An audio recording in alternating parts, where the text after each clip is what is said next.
ಹೃದಯದ ಸ್ವಾಗತ ಕೋರುತ್ತೇನೆ. ಅವರಿಗೆ ನಮ್ಮ ಜಿಲ್ಲೆಯ ಪ್ರಧಾನ ಕಾರ್ಯದರ್ಶಿಗಳಾದ ಶಿವರುದ್ರ ಬಾಗಲಕೋಟೆ ಅವರು, ಬಸವರಾಜ ಬಿರಾದರವರು, ಮಲ್ಲಿಕಾರ್ಜುನವರು ಸನ್ಮಾನ ಮಾಡಬೇಕಂತ ಕೇಳಿದರು.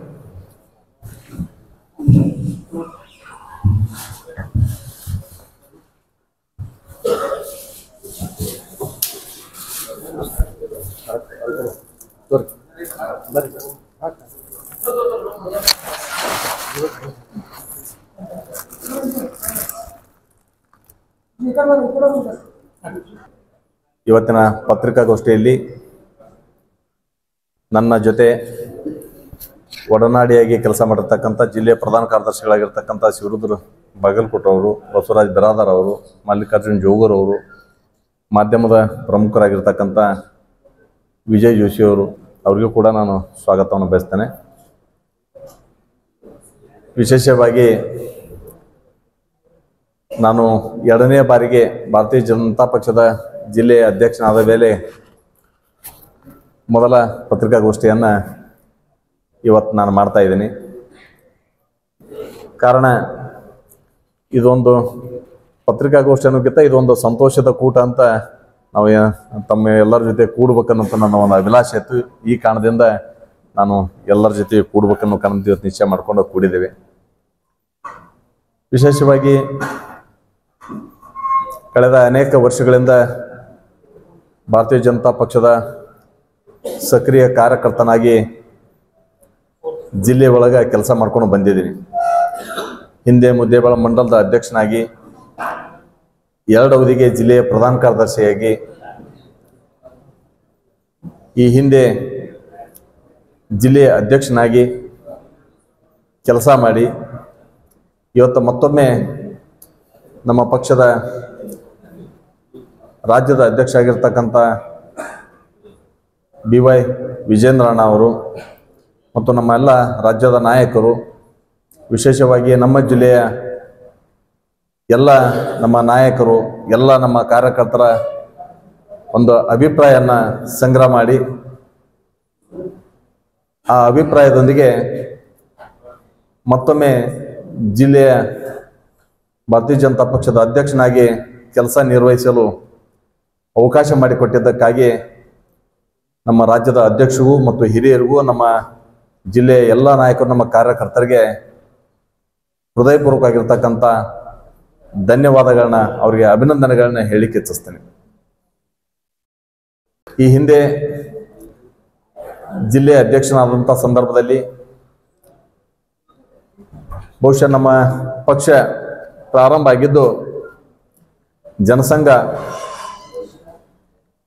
ಏನು ಕಾಶ್ಮೀರಕ್ಕೆ ಆರ್ಟಿಕಲ್ 370 ಹೇರಿಕೆ ಮಾಡಿದ ನಂತರ ಆರ್ಟಿಕಲ್ 370 ರದ್ದು ಮಾಡಬೇಕನ್ನುವಂಥ ಕಾರಣದಿಂದನೇ ಆ ಹೋರಾಟದ ಮುಖಾಂತರ ಪ್ರಾರಂಭಗೊಂಡಿರತಕ್ಕಂಥ ಪಕ್ಷ. ಆರ್ಟಿಕಲ್ 370 ರದ್ದಾದಂಥ ಸಂದರ್ಭದಲ್ಲಿ ನಾನು ಪಕ್ಷದ ಜಿಲ್ಲೆಯ ಅಧ್ಯಕ್ಷ. 2ನೇದ್ದು ಮೊಟ್ಟ ಮೊದಲ ಕಾರ್ಯಕಾರಿಣಿ ಜನಸಂಘದಲ್ಲಿ ಒಂದು ಸಂಕಲ್ಪ ಆಯಿತು. ದೇಶದಲ್ಲಿ ಜನರ ಬಯಕೆ ಪ್ರಭು ಶ್ರೀರಾಮಚಂದ್ರನ ಮಂದಿರ ಆಗಬೇಕು ಅನ್ನುವಂಥದ್ದದ. ಹೀಗಾಗಿ ನಾವು ಅಧಿಕಾರಕ್ಕೆ ಬಂದರೆ ರಾಮ ಮಂದಿರ ಕಟ್ಟುವಂಥ ವ್ಯವಸ್ಥೆ ಮಾಡ್ತೀವಿ ಅನ್ನೋಂಥದ್ದನ್ನ ನಿರ್ಣಯ ಮಾಡಿತು. ಅದಾದ ನಂತರ ಅನೇಕ ಹೋರಾಟಗಳು, ತ್ಯಾಗ ಬಲಿದಾನದ ಮುಖಾಂತರ ದೇಶದಲ್ಲಿ ರಾಮ ಮಂದಿರ ಆಗಬೇಕಂತನ್ನುವಂಥದ್ದು ಕೂಗೆದ್ದಂಥ ಸಂದರ್ಭದಲ್ಲಿ ಅನೇಕ ಅಡೆತಡೆಗಳ ಮಧ್ಯೆ ನ್ಯಾಯಾಲಯದ ತೀರ್ಪಿನ ನಂತರ ಒಂದು ನ್ಯಾಯಯುತವಾಗಿರ್ತಕ್ಕಂಥ ಎಲ್ಲೂ ದೇಶದಲ್ಲಿ ಪ್ರಭು ಶ್ರೀರಾಮಚಂದ್ರನ ಮಂದಿರ ಆಗಲಿಕ್ಕೆ ಎಲ್ಲಿ ಒಂದು ಸಣ್ಣ ಅಪಸ್ವರ ಕೂಡ ಬರಲಿಲ್ಲ.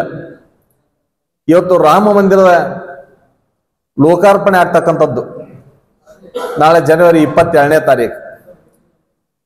ಇಂಥ ಒಂದು ಸಂದರ್ಭದಲ್ಲಿ ಮತ್ತೆ ನನ್ನ ಜಿಲ್ಲೆಯ ಅಧ್ಯಕ್ಷನಾಗಿ ಮುಂದುವರಿಸೋದಕ್ಕೆ ಭಾಳ ನನಗೆ ಸಂತೋಷ ಅನ್ನಿಸ್ತಾ ಇದೆ.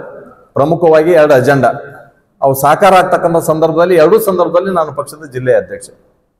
ನಮ್ಮ ರಾಜ್ಯದ ಅಧ್ಯಕ್ಷರು, ಹಿರಿಯರು ಎಲ್ಲರೂ ನಮ್ಮ ವಿಶೇಷವಾಗಿ ನಮ್ಮ ಜಿಲ್ಲೆಯ ಎಲ್ಲ ನಾಯಕರು ನಮ್ಮೆಲ್ಲ ಕಾರ್ಯಕರ್ತರು ನನ್ನ ಮೇಲೆ ಏನು ವಿಶ್ವಾಸ ಇಟ್ಟು ಈ ಒಂದು ಜವಾಬ್ದಾರಿಯನ್ನು ಕೊಟ್ಟಿದ್ದಾರೆ. ಇದು ಜವಾಬ್ದಾರಿ ಅನ್ನೋಕ್ಕಿಂತ ಹೆಚ್ಚಾಗಿ ಇದೊಂದು ನನ್ನ ಕೆಲಸ ಅಂತ ಹೇಳಿ ನಾನು ಭಾವಿಸಿಕೊಂಡು ಜಿಲ್ಲೆಯೊಳಗೆ ಸಮನ್ವಯತೆಯನ್ನು ಸಾಧಿಸುವಂಥ ಒಂದು ದೃಷ್ಟಿಕೋನದಿಂದ ಪಕ್ಷವನ್ನು ಇನ್ನೂ ಗಟ್ಟಿಯಾಗಿ ಬಲಶಾಲಿಯಾಗಿ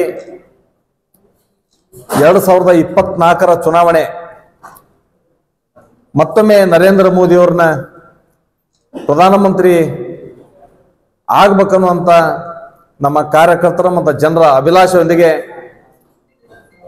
ನಮ್ಮ ಎಲ್ಲ ಕಾರ್ಯಕರ್ತರನ್ನ ಒಗ್ಗೂಡಿಸಿಕೊಂಡು ನಮ್ಮ ಎಲ್ಲ ನಾಯಕರನ್ನ ವಿಶ್ವಾಸಕ್ಕೆ ತೆಗೆದುಕೊಂಡು ಎಲ್ಲರ ಸಲಹೆ ಎಲ್ಲರ ಮಾರ್ಗದರ್ಶನದೊಂದಿಗೆ ಪಕ್ಷವನ್ನ ಕೆಳ ಹಂತದಲ್ಲಿ ನಮ್ಮ ಬೂತ್ ಮಟ್ಟದಲ್ಲಿ ಯಶಸ್ವಿಯಾಗಿ ಕಟ್ಟಿ ಕಳೆದ 10 ವರ್ಷದಲ್ಲಿ ನರೇಂದ್ರ ಮೋದಿ ಅವರು ಪ್ರಧಾನಮಂತ್ರಿ ಆದ ಮೇಲೆ ಕೊಟ್ಟಿರ್ತಕ್ಕಂಥ ಅಭಿವೃದ್ಧಿ ಯೋಜನೆಗಳನ್ನ ಮನೆ ಮನೆಗೆ ತಲುಪಿಸುವಂತದರ ಮುಖಾಂತರ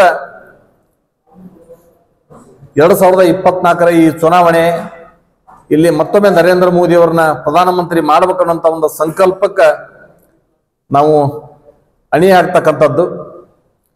ಜೊತೆಗೆ ಇವತ್ತು ವಿಶೇಷವಾಗಿ ರಾಮ ಮಂದಿರದ ಲೋಕಾರ್ಪಣೆ ಆಗ್ತಕ್ಕಂಥ ಸಂದರ್ಭದಲ್ಲಿ ಈಗಾಗಲೇ ನಮ್ಮ ಪ್ರಧಾನಮಂತ್ರಿಗಳು ಕೂಡ ಒಂದು ಕರೆಯನ್ನ ಕೊಟ್ಟಿದ್ದಾರೆ. ಇಡೀ ದೇಶದಲ್ಲಿ ಒಂದು ಹಬ್ಬದ ವಾತಾವರಣ, ರಾಮ ಮಂದಿರ ಲೋಕಾರ್ಪಣೆ ಆಗ್ತಕ್ಕಂಥದ್ದು ಪ್ರತಿ ಮನೆಗೆ ಪ್ರತಿ ಗ್ರಾಮಕ್ಕೆ ಇದೊಂದು ಹಬ್ಬ.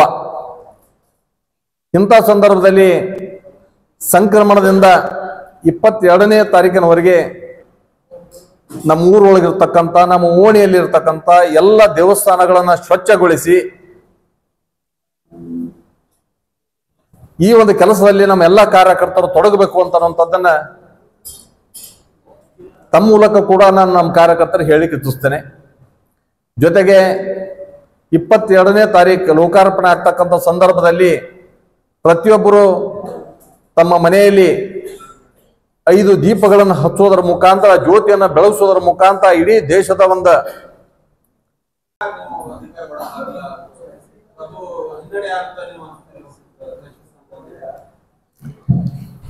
ಭಾರತೀಯ ಜನತಾ ಪಕ್ಷದ ಅನೇಕ ಸೋಲು ಗೆಲುವುಗಳನ್ನು ಎಲ್ಲ ನೋಡ್ಕೊಂಡೇ ಬಂದಿದ್ವಿ. ಕೆಲವೊಂದು ಸಂದರ್ಭದಾಗ ಗೆದ್ದಿದ್ವಿ, ಕೆಲವೊಂದು ಕಳ್ಕೊಂಡಿದ್ವಿ. ಇವತ್ತು ನಾವು ಹಿಂದೆ ಜಿಲ್ಲಾ ಪಂಚಾಯತಿ ಒಳಗ ನಾವು ಕಳೆದ ಈ ಅವಧಿಯಿಂದ ಹಿಂದಿನ ಅವಧಿ ಒಳಗ ನಾವು ಪಡ್ಕೊಂಡ್ವಿ. ಹೋದ ಅವಧಿ ಒಳಗ ನಮಗಾಗಲಿಲ್ಲ. ಅನೇಕ ಇವತ್ತು ರಾಜಕೀಯ ವಿದ್ಯಮಾನಗಳ ಬಗ್ಗೆ ಕೂಡ ತಮಗೆ ಗೊತ್ತದ. ಇಂಥ ಸಂದರ್ಭದಲ್ಲಿ ಕಾರ್ಪೊರೇಷನ್ದಾಗ ಅತಿ ಹೆಚ್ಚು ಸೀಟನ್ನು ಸಂಖ್ಯಾಬಲ 17 ನಮ್ಗೆ ಕೊಟ್ಟರು. ಆದ್ರೆ ನಮಗೆ ಬೇಕಾಗಿರೋದು 21. ನಾವು 21 ಸಂಖ್ಯಾಬಲ ನಮಗೆ ಕೂಡಿತು. 18 ಪ್ಲಸ್ ನಮ್ಗೆ 17 ಆಗಿತ್ತು. ಇಬ್ಬರು ಸಂಸದರು ಶಾಸಕರು ಕೂಡ 19 ಆಗಿತ್ತು. ಇಬ್ಬರು ಪಕ್ಷೇತರ ಬಂದು ನಮ್ಮ ಜೊತೆ ಕೂಡ್ಕೊಂಡ್ಮ್ಯಾಗ 22 ಸಂಖ್ಯೆ ಆಗಿತ್ತು ನಮಗ. ಅಂತ ಸಂದರ್ಭದಲ್ಲಿ ನಾವು ನ್ಯಾಯಾಲಯದೊಳಗೆ ಇದ್ದಂತ ಸಂದರ್ಭದಲ್ಲಿ ನಮ್ದು ಏನು ಕೆಟಗರಿ ಸಂಬಂಧ ನ್ಯಾಯಾಲಯದಲ್ಲಿತ್ತು ಮೇಯರ್ದು. ಅವಾಗ ನಾವು ನಮ್ಮ ಆಯುಕ್ತರಿಗೆ ನಾವೊಂದು ಅರ್ಜಿಯನ್ನು ಕೂಡ ನಾವು ಕೊಟ್ಟಿದ್ವಿ. ನೀವು ಚುನಾವಣೆ ಕೋರ್ಟ್ನಲ್ಲಿ ಇದ್ದಂತ ಸಂದರ್ಭದಲ್ಲಿ ನೀವು ಘೋಷಣೆ ಮಾಡಿದ್ರೆ ನಾಳೆ ಸಮಸ್ಯೆ ಆಗ್ತದೆ ಅಂತ ಹೇಳಿದಾಗೂ ಕೂಡ ಅವರು ಸರ್ಕಾರದ ಒತ್ತಡಕ್ಕೆ ಅವರು ಮಣಿದು ಘೋಷಣೆ ಮಾಡಿದರು. ಯಾವಾಗ ನಮ್ಮ ಸಂಖ್ಯಾಬಲ ಹೊಂದಿತ್ತು ನಮ್ದು ಆಗ್ತದಂತ ಸಂದರ್ಭದಲ್ಲಿ ಅವರು ಕೋರ್ಟಿಗೆ ಮೊರೆ ಹೋಗಿ ತಡೆಯಾಜ್ಞೆ ತಗೊಂಡು ಅದು ನಿಲ್ಲಿಸ್ತಕ್ಕಂಥ ಒಂದು ಪ್ರಯತ್ನ ಮಾಡಿದರು. ಅದಾದ ನಂತರ ಚುನಾವಣೆ ಮತ್ತೆ ನ್ಯಾಯಾಲಯದ ಏನು ಅವರು ಡೈರೆಕ್ಷನ್ ಕೊಟ್ಟರು, ಅದರ ಮುಖಾಂತರ ಮತ್ತೆ ಅನೌನ್ಸ್ ಆದಂಥ ಸಂದರ್ಭದಲ್ಲಿ ಒಮ್ಮೆ ಕಾಲ ವಿಧಿ ಅಂತಾರಲ್ಲ ಆ ರೀತಿ ಒಳಗ ನಮ್ಮ ಒಬ್ಬ ಪಕ್ಷದ ನಮ್ಮ ಸದಸ್ಯನಕ್ಕೆ ನಾವು ಕಳ್ಕೊಂಡ್ವಿ. ಹಿಂಗಾಗಿ ನಮ್ಮ ಸಂಖ್ಯಾಬಲದ ಒಂದು ಚೂರು ಕೊರತೆ ಆಯ್ತು. ಅದರಿಂದ ನಮಗೆ ಹಿನ್ನಡೆ ಆಗ್ಯದ ಹೊರತು ನಮ್ಮ ಇದ್ದಂಥದ್ದು ನಾವು ಎಲ್ಲರೂ 18 ಜನ ನಮ್ಗೆ ಒಕ್ಕಟ್ಟಾಗಿತ್ತು. ಯಾರು ನಮ್ಗೆ ಬರ್ಬೇಕಂತ ನೋಡ್ತಾರೋ ಕೂಡ ನಮ್ಗೆ ಸಂಖ್ಯಾಬಲ ಒಂಚೂರು ಕೊರತೆ ಹಾಕದಂತ ಸಂದರ್ಭದಲ್ಲಿ ಸ್ವಾಭಾವಿಕವಾಗಿ ತಮ್ಗೆ ಗೊತ್ತದ. ಇಂಥ ಸಂದರ್ಭದಲ್ಲಿ ಪಕ್ಷೇತರು ಕೂಡ ನಮ್ಮ ಬರ್ಲಿಕ್ಕೆ ಒಂಚೂರು ಹಿಂದೇಟ್ ಹಾಕಿದ್ರು. ಹಿಂಗಾಗಿ ಸಂಖ್ಯಾಬಲ ಕೊರತೆ ಆಯ್ತು. ಹಾಗಾಗಿ ಮತ್ತೆ ಇವತ್ತು ನಿನ್ನೆ ಆಗಿರ್ಬೋದು, ಮುಂದೆ 100ಕ್ಕೆ 100 ಮತ್ತೆ ನಾವು ಭಾರತೀಯ ಜನತಾ ಪಕ್ಷದ ಮೇಯರ್ ನಾವು ಮಾಡ್ಕೋತೀವಿ ಅಂತ ವಿಶ್ವಾಸ ಅದ.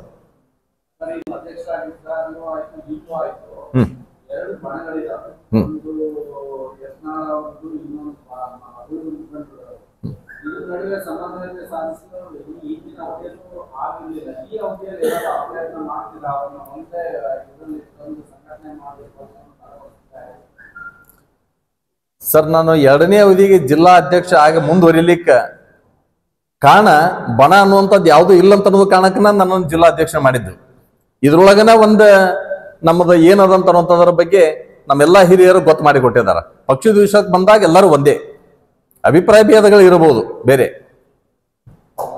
ಪಕ್ಷದ ಕಾರ್ಯಕ್ರಮಗಳಿಗೆ ಪ್ರಮುಖವಾಗಿ ನಿರ್ವಹಿಸತಕ್ಕಂತಹ ಸ್ಥಾನಿಕ ಶಾಸಕರುಗಳಾಗಲಿ ಅಥವಾ MLC-ಗಳಾಗಲಿ ಒಬ್ಬರನ್ನೊಬ್ಬರು ಬೇರೆ ಬೇರೆ ವಿವಾದಾತ್ಮಕ ಹೇಳಿಕೆಗಳನ್ನು ಕೊಡ್ತಾರೆ.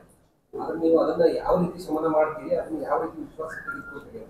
ನಾ ಹೇಳಿದಲ್ಲ ಸರ್, ಪಕ್ಷದ ವಿಷಯಕ್ಕೆ ಬಂದಾಗ ಎಲ್ಲರೂ ಒಂದೇ, ಪಕ್ಷದ ವಿಷಯಕ್ಕೆ ಬಂದಾಗ ಎಲ್ಲರೂ ಒಂದೇ ಮಾತಾಡ್ತಾರ, ಪಕ್ಷದ ಬಗ್ಗೆ ಎಲ್ಲರೂ ಒಳ್ಳೇದೇ ಮಾತಾಡ್ತಾರ. ಅಭಿಪ್ರಾಯ ಭೇದ ಅಂತ ಅನ್ನುವಂಥದ್ರ ಬಗ್ಗೆ ಇರ್ತದ, ಅದನ್ನ ಎಲ್ಲೆಲ್ಲೋ ಕಡೆ ಮಾತಾಡ್ತಾರ, ಅದನ್ನ ಕೂಡ ಸರಿ ಮಾಡ್ತಕ್ಕಂತ ಒಂದು ಪ್ರಯತ್ನ ಇರ್ತದ. ಏನ್ ಸರ್ ಅದು ನಿಮ್ಮ ಅಭಿಪ್ರಾಯ? ನಾನು ಯೋಗ್ಯ ಇಲ್ಲ ಅಂತ?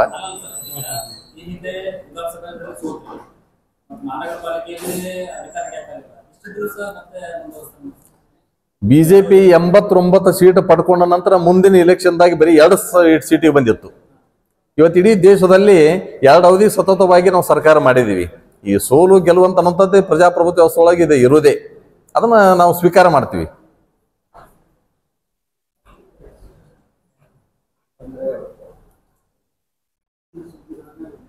ಅದಕ್ಕೆ ನಾನು ಯಾವ ಬಣನೂ ಇಲ್ಲ, ನಮ್ದು ಒಂದೇ ಬಣ, ಬಿಜೆಪಿ ಬಣ, ಕಮಲದ ಚಿತ್ರದ ಬಣ. ಆ ನಿಟ್ಟಿನೊಳಗ ವಿಶ್ವಾಸ ಇರಿಸಿ ನನಗ ಪುನರ್ ಜವಾಬ್ದಾರಿಯನ್ನ ಕೊಟ್ಟಾರ. ಅದನ್ನ ಅತ್ಯಂತ ಪ್ರಾಮಾಣಿಕತೆಯಿಂದ ಸಮನ್ವಯತೆಯಿಂದ ನಾನು ಪಕ್ಷವನ್ನು ಮುನ್ನೋಡಿಸ್ಕೊಂಡು ಹೋಗ್ತೀನಿ ಅನ್ನೋಂಥ ಮಾತನ್ನು ತಮ್ಮ ಮೂಲಕ ಹೇಳಿಕ್ಕೆ ಇಚ್ಛಿಸ್ತೇನೆ. ಕಾರ್ಯಕ್ರಮ ಜಿಲ್ಲಾದ ಕಾರ್ಯಕ್ರಮ ಇರುತ್ತೆ, ಬಿಜೆಪಿ ಸಾಕಷ್ಟು ಕಾರ್ಯಕ್ರಮಗಳಲ್ಲಿ ಇವ್ರು ಬರ್ಲಿಲ್ಲ ಅಂದ್ರೆ ಅವ್ರು ಬರಲ್ಲ, ಅವ್ರು ಬರಲ್ಲ, ಇದು ಬಣ ಇದೆ. ಏನು ಎಲ್ಲಾ ರಾಜಕೀಯ ಪಕ್ಷದೊಳಗೂ ಒಂಚೂರು ಇರುದರಿ. ಆದ್ರ ಅದರ ಮಧ್ಯದಲ್ಲೂ ಕೂಡ ಹೇಳ್ತೀನಿ ನಾನು, ಅದರ ಮಧ್ಯದ ಸರ್ ಏನಿಲ್ಲ, ಬಿಜೆಪಿ ಒಳಗನ ಸಮನ್ವಯತೆ ಇರೋದು. ನೀವು ಮೊನ್ನೆ ತಾನೇ ನಮ್ಮ ಪಕ್ಷದ ಕಾರ್ಯಾಲಯದೊಳಗೆ ನೋಡಿದ್ರಿ, ಸಂಸದರು ನಮ್ಮ ಶಾಸಕರು ಇಬ್ರು ಇದ್ರು, ಎಡಗಡೆ ಸಂಸದರಿದ್ದು ಬಲಗಡೆ ಶಾಸಕರಿದ್ರು, ಒಟ್ಟಿಗೆ ಕೂಡಿ ಕಾರ್ಯಕ್ರಮ ಮಾಡಿವಲ್ಲ ಸರ್.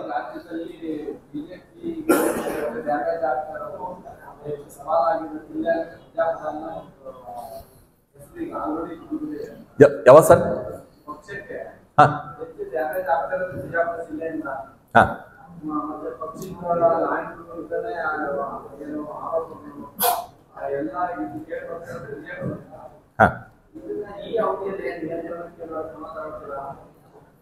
ಅಲ್ಲ, ನಾನು ನನ್ನ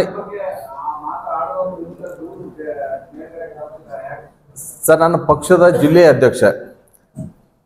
ಈ ಜಿಲ್ಲೆ ವ್ಯಾಪ್ತಿಯೊಳಗಿರ್ತಕ್ಕಂಥದ್ರ ಬಗ್ಗೆ ನನ್ನ ವ್ಯಾಪ್ತಿಯೊಳಗೆ ಏನ್ ಬರ್ತದ ಅದನ್ನ ನಾನು ಏನೇನ್ ಮಾಡ್ಬೇಕು, ನನ್ನ ನಿರ್ಣಯಗಳನ್ನ ನಾನು ಮಾಡ್ತೀನಿ. ಇದನ್ನ ಮೀರಿರ್ತಕ್ಕಂಥದ್ದನ್ನು ರಾಜ್ಯ ಸಮಿತಿ ಅದ, ರಾಷ್ಟ್ರೀಯ ಸಮಿತಿ ಅದ, ರಾಷ್ಟ್ರೀಯ ಸಮಿತಿಯವರು ಅದರ ಬಗ್ಗೆನೇ ಎಲ್ಲಾನು ಆಲೋಚನೆ ಮಾಡ್ತಾರೆ. ಈಗ ಎಲ್ಲವೂ ಸುಸೂತ್ರ ಆಗಿದೆ, ಎಲ್ಲವೂ ಸುಸೂತ್ರ ಹಾಕೊಂಡು ಹೋಗ್ತದೆ. ನಮ್ಮ ಸವಾಲು ಒಂದೇ, 2024 ಮತ್ತೊಮ್ಮೆ ಮೋದಿ ಪ್ರಧಾನಮಂತ್ರಿ ಆಗ್ಬೇಕು. ಕಳೆದ ಬಾರಿ ಮಾಜಿ ಮಹಾನಗರ ಪಾಲಿಕೆ ಸದಸ್ಯರುಗಳಿಗೆ ಮತ್ತೇನಾದ್ರೂ ಈ ಬಾರಿ ನೀವು ಮತ್ತೆ 2ನೇ ಬಾರಿ ಆಗಿದ್ರಿಂದ ಏನಾದ್ರು ಆ ಶಮನ ಅನ್ನುವಂಥದ್ದು ಏನಿಲ್ಲ ಇಲ್ಲ. ಅಪೇಕ್ಷಿತ ಅವ್ರಿಗೆ ಕಾರ್ಪೊರೇಟರ್ ಆಗ್ಬೇಕು, ಚುನಾವಣೆ ಸ್ಪರ್ಧಾ ಮಾಡ್ಬೇಕಂತೇಳಿ ಮತ್ತೆ ಅನೇಕ ನಮ್ಮ ಕಾರ್ಯಕರ್ತರ ಅಭಿಪ್ರಾಯ ಇತ್ತು. ಕಾರ್ಯಕರ್ತರ ಅಭಿಪ್ರಾಯದ ಮೇಲೆ ನಾವು ಟಿಕೆಟ್ ಹಂಚಿಕೆ ಮಾಡಿದ್ವಿ. ಅದರಿಂದ ಬೇಸತ್ತು ಅವರು ರಾಜೀನಾಮೆ ಕೊಟ್ಟ ಕೇಸಿಂದ ಪಕ್ಷದ ವಿರುದ್ಧ ಬಂಡಾಯ ಹೋದಾಗ ಕೂಡ ಅವ್ರು ಹೇಳಿದಾಗೂ ಅವ್ರು ಕೇಳಿಲ್ಲ, ಅನಿವಾರ್ಯ ಆಯ್ತು, ನಾವು ಕ್ರಮ ತಗೊಂಡ್ವಿ. ಕೊನೆಗೆ ಅಲ್ಲಿ ಗೆದ್ದಿರ್ತಕ್ಕಂಥದ್ದು ನಮ್ಮದೇ ಕಾರ್ಪೊರೇಟರ್ಸು, ಬಿಜೆಪಿದೆ. ಸರ್, ಯಾವ್ದು ಬಂದದ ಎಲ್ಲರೂ ಒಗ್ಗೂಡಿಸ್ಕೊಂಡು ಹೋಗ್ತಕ್ಕಂಥ ಕೆಲಸ ಅದನ್ನ ಮಾಡ್ತೀನಿ. ಅವೆಲ್ಲಾನು ನಮ್ಮ ಚರ್ಚೆ ಹಂತದೊಳಗೆ ಇರ್ತಾವು. ಚರ್ಚೆ ಮಾಡ್ಕೊಂಡು ಸಾಧಕ ಬಾಧಕ ಅದ್ರ ಬಗ್ಗೆ ತಗೋಬೇಕು, ತಗೋಬಾರ್ದು, ತಗೊಂಡ್ರೆ ಲಾಭ ಎಷ್ಟು, ಎಲ್ಲದ್ರ ಬಗ್ಗೆ ಚರ್ಚೆ ಮಾಡ್ಕೊಂಡು ತೀರ್ಮಾನ ಮಾಡ್ತೀವಿ. और नए न्यूज़ों के लिए देखते रहिए अपना चैनल TV22 न्यूज़। लाइक करें, शेयर करें, सब्सक्राइब करें और बेल आइकन बटन दबाना ना भूलें।